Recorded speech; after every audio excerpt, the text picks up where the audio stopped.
环球大战线深入世界最前线，全球各地的观众朋友，大家好，我是叶思密。今天节目的大主题，我们会来关心美军的伤亡黑数，现在正式的曝光了。从7月份到现在，只有1人死亡，这个数字非常的吊诡。我们会来关心，在川普最新的这一波攻势，他说接下来要炸的就是伊朗的桥梁，还包括它的电厂等等。而且他说，地面部队不排除要夺取伊朗的哈格岛。另一方面，伊朗的强烈攻势，包括他说他可以透过手机定位来用飞弹、GPS 系统等等就锁定到了美军所在的位置。今天也会另外关心中国神秘的运输机秘密的援助伊朗，对于伊朗的战力提升有多大帮助？今天就这些议题会一起来做关心。首先欢迎在场来宾，前立委孙大千委员。大家好，亚太防务杂志总编辑郑继文总编，思密好，大家好。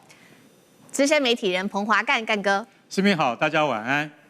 好，观众朋友，今天节目开始前，记得帮我们的节目按赞，并且按下热推，在留言区也可以写下热推。如果希望跟我们互动，写下思密你在哪一个城市收看，我会亲自做回复。再次提醒，我们的会员频道已经成立了，在环球大战线的主频，不是寰宇新闻频道，记得按下加入键，成为我们的战友。今天有关于美伊战事3个火线话题，等一下我们请来宾来特别帮我们做解析。先来看到第一个。伊朗疑似利用手机漫游就可以立刻定位美军的所在位置。现在说呢，美军基地恐怕已经遭到伊朗的全面监控了，而且呢，靠着飞弹系统等等就可以完全的命中美军的目标。但是现在有一个最新的统计说，美军的7月份伤亡只有1个人。大家觉得说这个是不是一个黑数呢？这是第一个问题。第二件事情，我们要来看到，川普不止扬言他要轰炸军事基地，还点名说他的下一波攻击目标。已经说了，就是当地的基础设施，甚至不排除要来夺岛哈格岛，就是伊朗的石油命脉哈格岛。他真的敢这么做吗？会不会造成更严重的美军伤亡呢？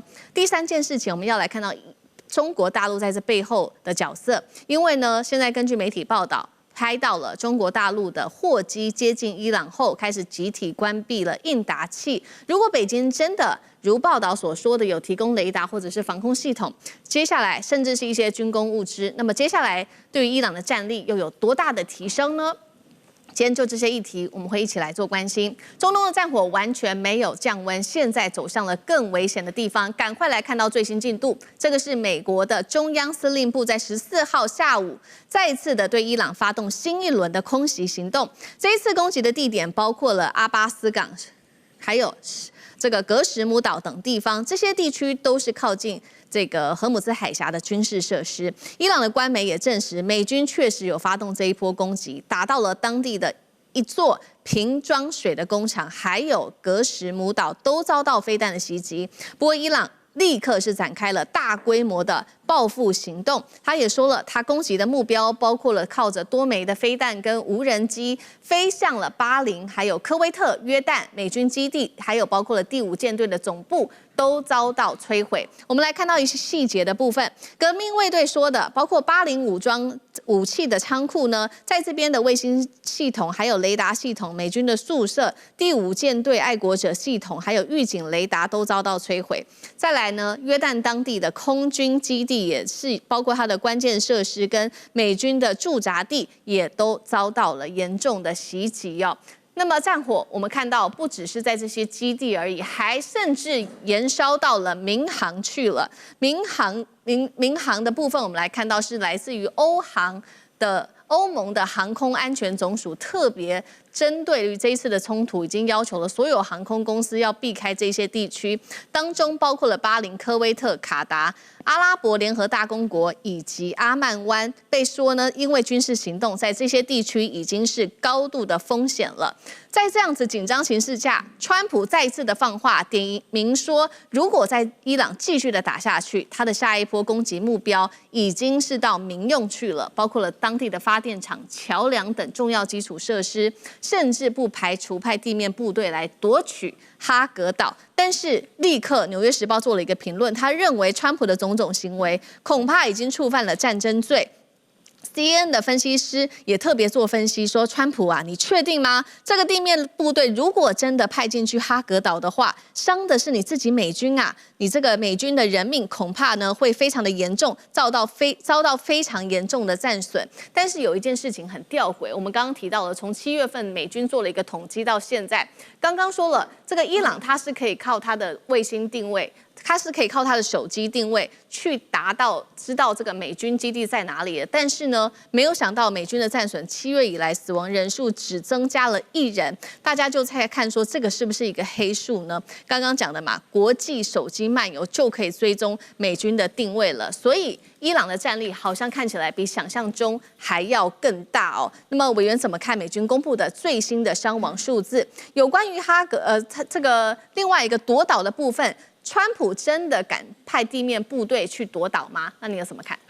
对，我想美国国防部在这个开战到现在，他们所公布出来的数字哦，其实一直引起外界高度的质疑哦。那么我还记得当时赫格塞斯出来讲说，他们受伤的官兵大概有400人，而且90%都是轻伤。当他一讲完之后哦，美国的2个媒体哦，一个是 The Intercept， 一个是 CBS， 就联手做了一篇报道。这篇报道只举了一个例子就好了。他举什么例子呢？他举的是今年3月1号，这个美军基地在哪里呢？在科威特的苏艾拜港，它的工作站，当时只是被一架这个伊朗的自杀无人机攻击。在那一次的攻击过程当中，美军当时公布的伤亡数字是这样：死亡6人，然后受伤20余人。但是呢，这些人都是轻伤。当这个讯息一公布出来之后，当场在现场受伤的官兵跟家属就跳起来了。其中有一个官兵，他说他全身都被这个碎片击中，然后呢脑震荡，将来听力受损，然后这样叫轻伤。另外一个面部受伤严重，就军方报说只是面部擦伤。所以对这些官兵跟家属来说是情何以堪的事情了。那你更不要讲说，大家还记得吗？那个时候福特号失火，福特号上200名水兵哦，全部紧急送医，因为呛伤跟这个碎片割伤。200名水兵也没有算入战损。所以美国国防部在玩什么把戏呢？第一，他在玩伤亡定义，就是明明是重伤，我把你定义成轻伤。然后第二，他玩的另外一个把戏，就是我们刚才看到的，叫做非敌对因素。所以只要不是伊朗人亲手杀的都不算。被友军击落的，自己不小心掉下来的哦，那么各式各样的这个伤亡，明明就在这场战争当中，明明就应该要算在战损里。他现在告诉你，只要不是伊朗亲手杀的都不算，间接杀的可能也不算了哦。所以在这种游戏规则的情况之下，他玩起数字游戏了，那当然看起来这样的一个战损，就是我们现在看到的这个可笑滑稽的一个数字哦。那么我觉得伊朗第二点我要讲的是，伊朗很聪明哦。就其实伊朗它真正的目的不是杀美国大兵，你杀太多的美国大兵，你就会激发起美国社会的同仇敌忾了。所以伊朗真正的目的是摧毁美军在中东的军事基地，这才是他的目标啊。他如果真的要杀美国大兵，他就不会来一个什么慢速的自杀式无人机，或者是那种低阶导弹，让美国的这个各基地的这些官兵可能有几分钟甚至几十分钟避难的时间了。他可能会用别的方法。可他的目的不是要杀美国大兵啊，美国大兵杀不完的。可是美军基地可以摧毁殆尽，这才是重点嘛。因为你只要把美军基地摧毁殆尽了，他掌握了主场优势。那美国的兵力要怎么投送呢？美军要轰炸他，没有基地愿意让他使用，欧洲的基地不让他使用，中东的基地都被炸得一团烂。在这种情况之下，美军要如何能够轰炸它？所以我记得我们前几天在节目说过，如果现在大家看到现在在波斯湾上空，美国有11架加油机在那里，为什么有11架加油机？因为都要长途奔袭啊，因为近距离的军事基地都不能用了。所以伊朗的目的是摧毁基地，不是杀美国大兵。所以这个数字对伊朗来说根本不算什么，他一点也不在乎。那你说美军敢不敢打地面战？其实美国如果打地面战，就是敲响了美国的丧钟了。我们不止一次讲过，以伊朗的地形全面都是高原，美国今天如果要打登陆战，2次世界大战之后第一次打登陆战，他要从哪登陆啊？哪里可以登陆？登陆上去都是高原，然后现在是伊朗最热的时候，伊朗的人民都要到傍晚5点才会出来工作了。然后美国大兵现在酷暑之下晒着大太阳在高原上行军，这美军可能吗？然后更不要讲到说美军只要打地面战，哪怕是哈格岛都会有很大的伤亡哦。他们现在搞粉饰太平的游戏，不就是怕造成太大的伤亡，引起国内的反弹吗？各位知道现在两个地区，美国跟伊朗这个两国的人民的战斗意志是不一样的。美国人民是大部分是反战的，60%以上都认为这场战争够了，别再打了。可是伊朗不是啊。伊朗，你光看他们送哈米尼那几天，从7月4号到7月9号的那6天，2000万人走上街头了。所以对伊朗人来说，他们不怕死啊，他们现在要的是跟美国讨一个公道回来。所以如果今天一旦打了地面战，美军的伤亡一变大，那么川普就要面临国内更大的反弹的声浪跟压力了。因此在这个过程当中，我一点都看不出来川普有这个能力去打地面战，而且大家都了解，会叫的狗不会咬人哦。那么川普叫了好几次了，那么没有一次真的采取过行动的。好，那同样的问题也特别请教纪文总编。另外，我们刚刚看到说，这个伊朗的最新的它的战术，包括透过手机定位 GPS， 然后去攻击伊朗。不过现在看起来7月份的伤亡数字，我们再重复一次，美军说只有1个人。那纪文总编又怎么看？刚才委员分析这个战争黑数这个问题，当然是这个也有可能啦。那另外我认为也有一个可能，就是美军的防御力可能增强。特别我们都知道，那这次和美以伊战争这个38天的冲突不一样，属于一个零星，而且没有这个大规模运用各种武器，然后进行一个饱和攻击。像38天的战争，我们知道伊朗动用的武器除了无人机、普通的弹道飞弹以外，它还动用高超音速这个弹道飞弹，而且采用饱和式这种攻击。但这种模式在这次的美伊冲突里面，我们并没有看到伊朗采取这么大规模的一个反击。再加上之前美国因为波斯湾区域这个美军基地，包括爱国者飞弹，还有各种防空武器、弹药等等不够的部分，那尽量从美国其他地区进行快速的补充。因此，我个人认为，包括爱国者飞弹，还有其他的一些防御系统，它的量应该跟38天的战斗里面要大量消耗、大量耗损。其实这个等级是有很大的差别，就是美军的防御能力应该会比之前要好很多。另外，我们知道这个乌克兰在美以战争冲突初期，那包括应美国的要求，还有波斯湾地区国家的要求，要援助一些反无人机的技术和一些装备。那我们知道乌克兰的反无人机技术是很好的，比如说他这几年研发出一种 P1SUN。这种很简易，几百块大概500块美元吧，是，然后发射可以有效拦截见证者136这种无人自杀这个攻击机。因此，我很相信，包括美军基地还有波斯湾这些国家，应该是接受了乌克兰类似的援助，也因此在反无人机手段和装备上来讲，跟之前38天战斗的时候，应该这个方面要好很多。也因此，总体来讲，我认为。除了人员伤亡这个黑数，美军有可能刻意隐瞒，或者不同的标准设定不同的标准来这个调整它的伤亡数据以外，它本身在波斯湾地区基地的防御能力应该获得比较好的增强。而且看这次战争模式属于谈谈打打打打谈谈，大家都没有给对方致命的一击，不寻求最大的伤亡，然后打的。主要目的是给予谈的这个部分施加一些压力，因此那相对来讲都是算比较有限度的打，这就是为什么我认为，即使美军可能隐瞒了一些伤亡的一些黑数，但这个战争本身它的强度还是与之前38天有很大的差别。好。那另外一方面，我们也要看到就是有没有中国大陆的帮忙来协助伊朗增加战力呢？好，最新消息我们要来看到的是多架的中国大陆的运输机飞往伊朗的途中关闭了应答器，这是来自于伊朗的反对派最新的声明。他说，中国已经向伊朗提供了雷达跟防空系统。电讯报也质疑，从中国大陆起飞的3架747的货机飞到接近伊朗之后，从雷达上面消失了。质疑北京正透过情报运输跟它的军事设备来协助伊朗。如果真的是这样子的话，对于伊朗的战力有哪一些方面的提升？那接下来对于这个美伊战事的影响，干哥又怎么看？好，大家知道哈，不管是货机或者民航机哈，你都要经过这个国际民航法的规定，因为你起飞之后你要报告你的目的地。所以你的询答器就我们讲过嘛，就是 transponder 一定要打开的，不然的话就没有办法追踪。那我们就认为你是不是发生了7500事件被劫机啊？如果你是没事的话，你一定会打开的状态。那结果这3架747货机从中国起飞之后，它报的目的地是哪里？你知道？卢森堡，它要飞去卢森堡。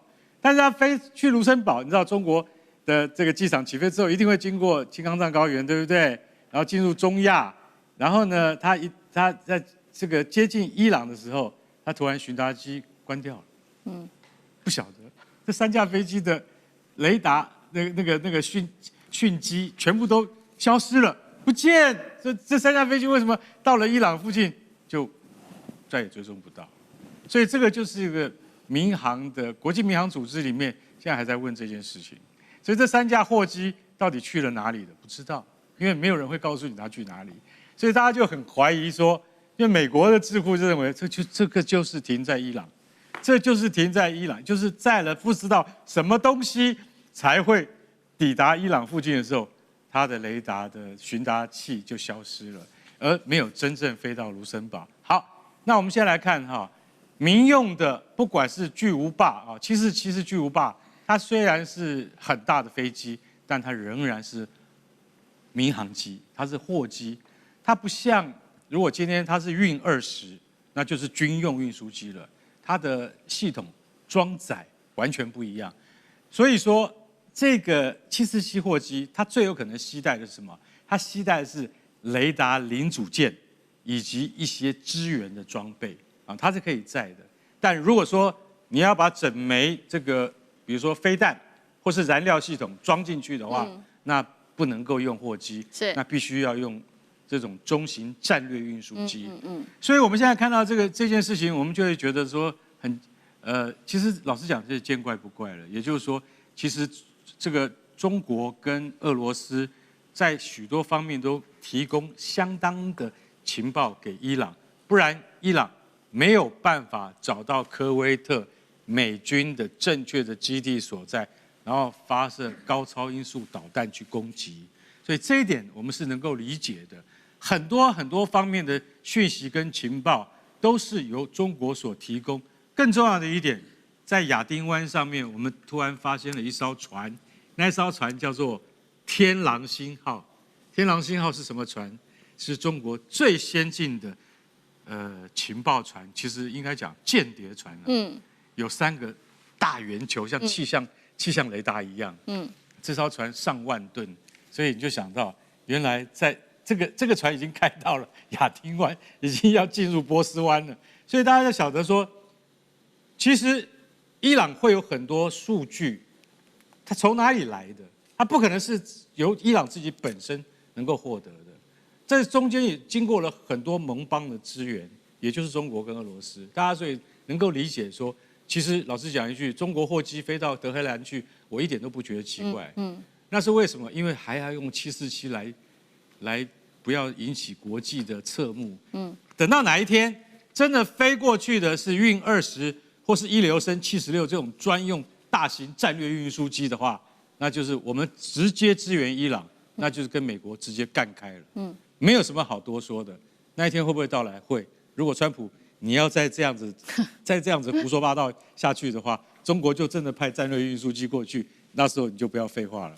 好，谢谢干哥。那我们休息一下，马上回来。观众朋友们，我们要开会员频道啦！因应呢美中、中东还有印太的乱局，你看到的是新闻，我们看到的是背后谁在操控这个世界。加入会员可以取得独家视角的通行证，你将优先取得更深的观点判读，包括了核心真相分析、历史脉络拆解、局势推演逻辑。